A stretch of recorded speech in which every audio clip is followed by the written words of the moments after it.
Okay, I'm going to give you a demonstration of how this whole Google scraper works. So this is information that I've pulled already.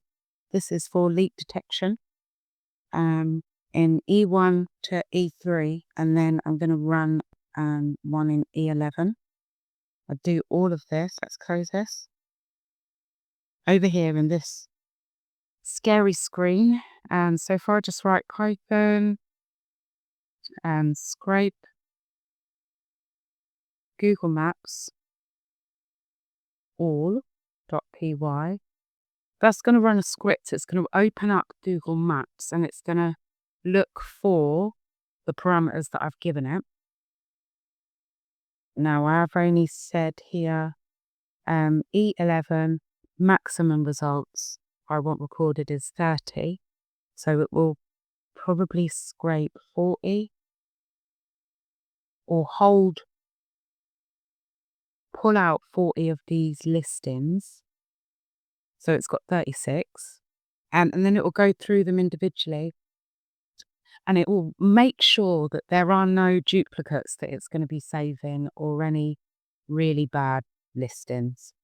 And that'll be duplicates that are already in that sheet that I pulled up or duplicates that it pulls within this run. So there might be some adverts in here, some promoted listings. And so you might see details in here a couple of times and it will skip it. One thing I have noticed with this particular search, looking for plumbers, leak detection people, is that they cover quite a large area and they're not like some of the others that I've looked for. So estate agents, for example, they've got a physical location. So if we say E2, it will only pull people in E2. But here, just missed it. See if it does it again.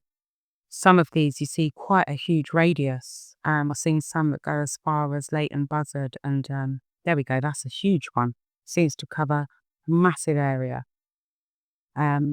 So any of those postcodes, that particular company will fall in this listing for multiple postcodes. So I just wanted to show you that. So it's been running for a couple of minutes. It's 7:51. I'll pause it because it might take a few more minutes. Right, so yeah, that did take a few more minutes, but it's given us 7. So let's just open up that Excel sheet and see what we have for E11.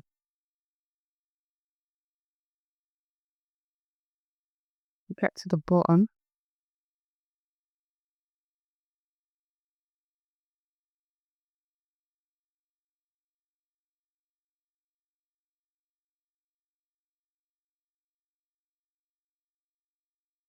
Right, Tesco's there.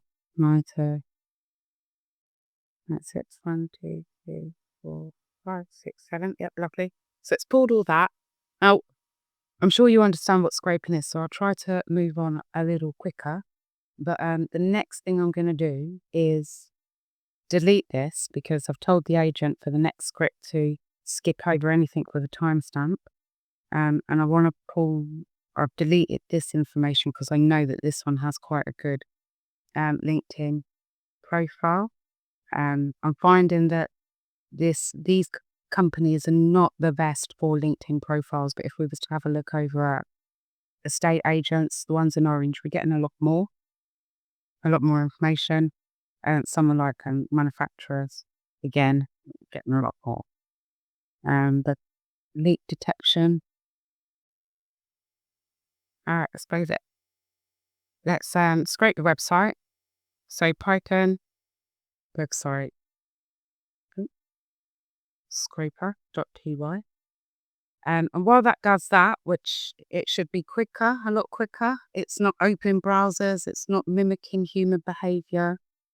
It's not dealing with the likes of LinkedIn and making sure that we abide by their rules. What it's doing is going behind the scenes to their About Me page on the website, pulling out some information there, whatever it can get. It's also going to the headers and the footers and even the privacy page to see if there are a few more contact details that we can get. So that's done. If I open this up now, we should have a bit more information. and we have. So that's filled up that one. And those 7, we've got Instagram details really and some stuff from the website. Now, the next thing that I do is do a LinkedIn scraper. So Python LinkedIn scraper. And this will open a browser. It will scroll through anybody that has a LinkedIn URL for us to look at. It will look and see if they've got any posts and pull that for me. If there's anything worth pulling, I think I've definitely given it a time limit. So within a month or something like that. It will look at their people as well. It will pull a lot more information. It will scroll through their people and give me the most prominent contacts too. So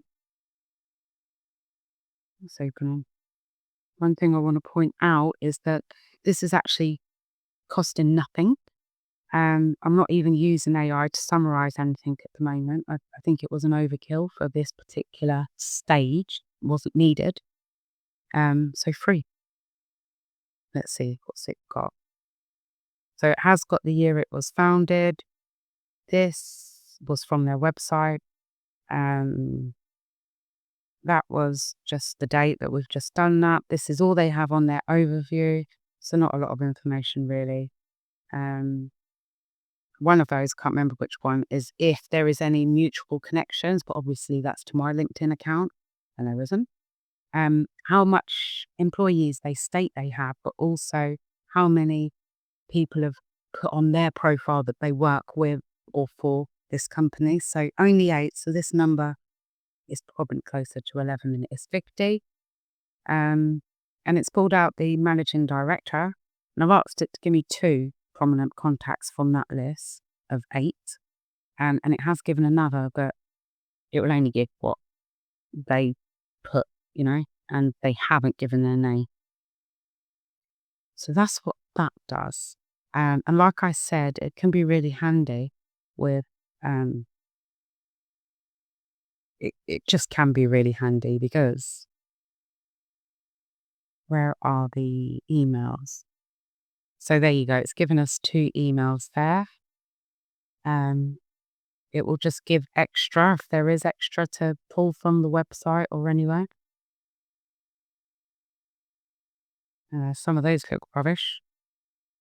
But it will do the same with the contacts as well. So if there's an additional contact that we found through this scraping, it will get it. And in all honesty, that just saves so much time. Now, the other thing, the reason I've done this is because I wanted to do some cold calling. And then what really slows me down after a 10-minute call is doing all of the admin individually. So I wrote myself a little key, and if I put a number 1 in there, I want my agent to go off and do an actual booking for me. And I've just been testing it this morning, and I've had to redo this video so many times because I have a daughter who's very noisy, and I also have a cat who's on heat. And let's just put some different details in here now. So if we just say Tom Smith and Tom, gosh, I can't think of any surnames. Let's just put Tom Kelly. Let's say the owner. I'll use my email. And let's say we're booking for 13. So as I'm talking to Tom, I'd be like, yeah, Tom, let's get that booked in. I can just throw some details in here. It doesn't have to be in any particular order. And then I'll carry on to the next call and the next call and the next call. The 6 is to send an email. So let's just put another name here. Let's put Sharon. No. My gosh, I can't think of any names. Let's put Liza, and I haven't used that. And here, let's put John. And I've just given an extra field here if I wanted to add an extra sentence or an extra paragraph to the template that I'm sending. and I need to just clear this, otherwise the agent will skip it. So the key I have is a 1 for bookings, 6 for emailing them, a 2 if I want to just call them back and put a note there, and that will log directly to my Google Maps. This email is coming straight from my Google Workspace email. And that's only because that's what I was using. You know, I wasn't using CRM to save details. I wasn't using an Outlook. So all of those things are possible. Just this is what I've been doing. If I put a 3 in it, someone's not interested now, but it might be worth giving them a call back in 3 months, and it will shift all of that information over to another sheet. And the rest of them you don't really need. So let's see, make sure we've got everything nicely done in there. So I ideally want to be doing, 50 calls, maybe 100 calls on a very good day. I think that looks good. So all I do is run that script, Python, and send intro emails.py. And let's give them that.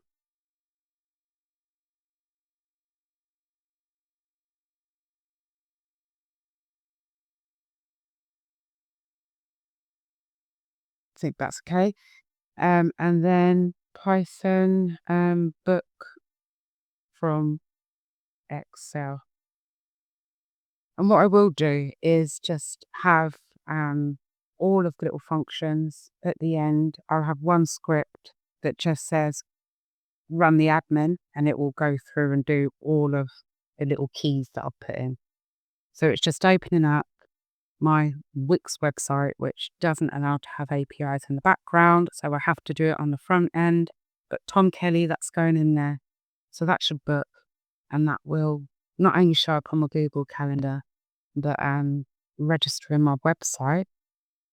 And the way I can check that very quickly is to have a look at your Google Calendar. So let's open that up. There we go. So I was testing earlier. And who was that guy? Well, we've got Harry, that was one earlier. Let's delete that. Paul, that was one earlier.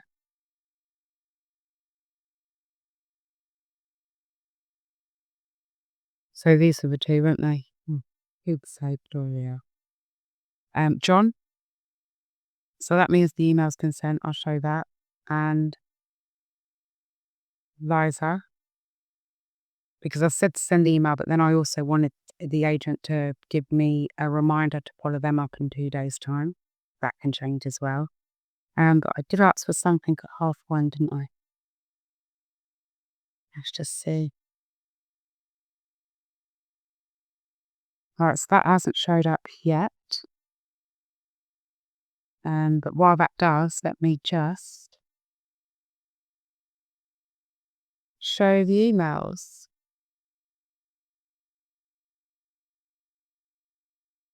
A refresh.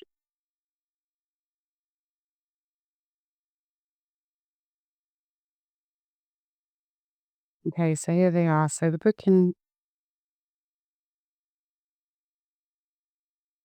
8 should be this one.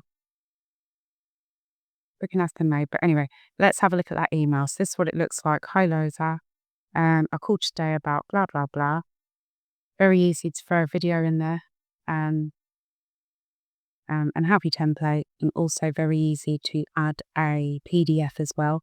Works really well if you have that phone call first, otherwise this just falls into their spam like everybody else's. It's very easy to go there, and it won't even get opened. But if you have that phone call, what I normally do when I'm on the phone is say that I'm sending you this right now.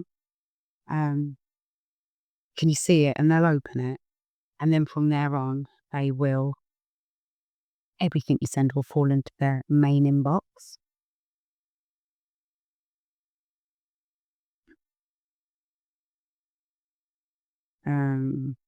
And then John, this one I just added an extra bit there.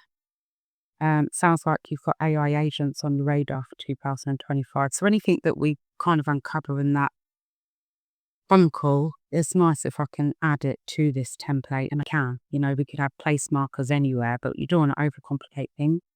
So he's got the same thing, just with an additional sentence there, and then, everything's still added.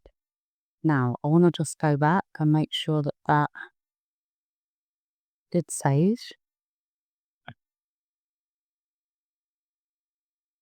There it is. So Wix is so laggy. But there we go. It's put a discovery call in for Tom. It's booked everything, and that's how that works. Now, this can be quite scary to people. So what I have and can do, she says,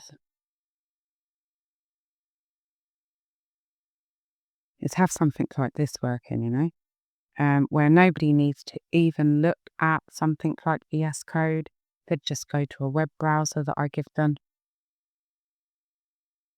And instead of running scripts, I've added this as what I think is a nice touch. They just hit buttons. So this one works with Google Sheets.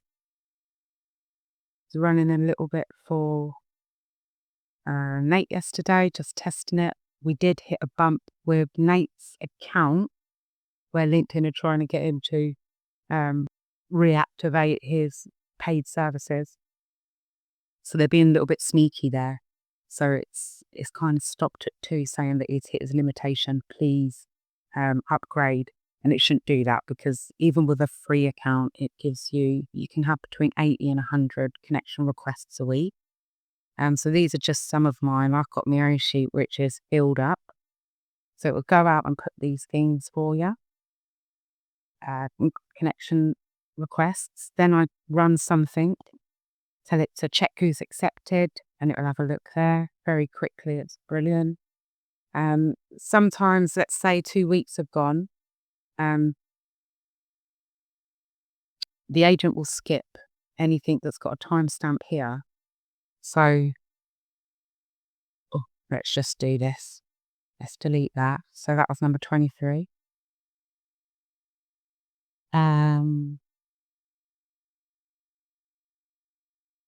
No, let's not do that, because it'll have to open up his account. Let's undo that. Let's just change this day. So I said anything between 3 weeks. If I run this script, it will clear those timestamps so that I can hit that button again, and it will open up LinkedIn and it will check, see if that button's pending. So yeah, it's cleared it like I want it to. I think this is still linked to Nate's account. So let's not do that right now. But